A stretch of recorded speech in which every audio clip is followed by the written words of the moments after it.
Assalamualaikum warahmatullahi wabarakatuh.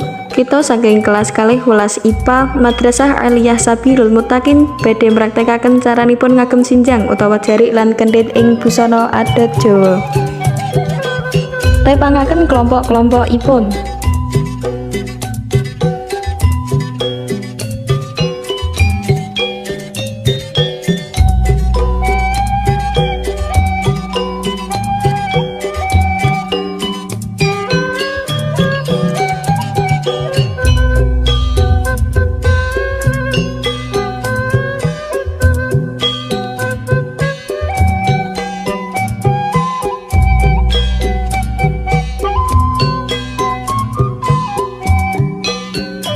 Perangan-perangan praktekipun.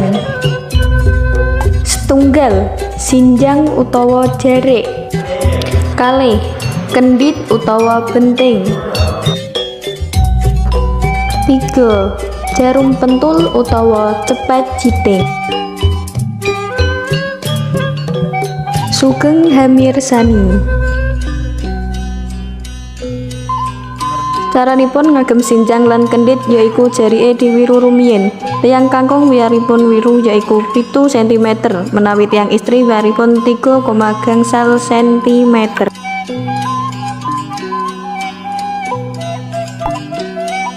Wirunipun udakara gangsal pitu 13. Lekukan banjur dijepit kalian jarum pentul utawa cepet jiting.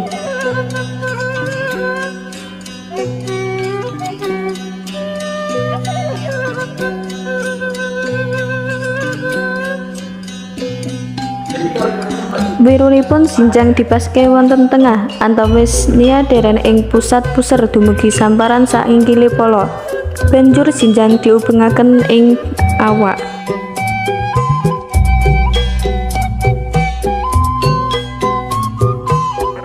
Menawi sampun, sinjang katutupi kendhit kang diubengaken ing madharan.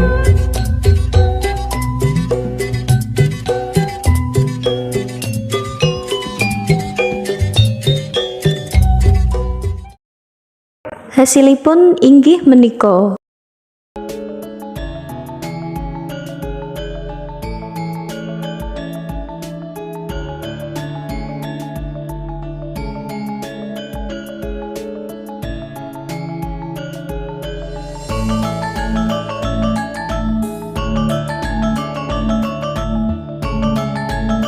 Matur suwun. Wassalamualaikum warahmatullahi wabarakatuh.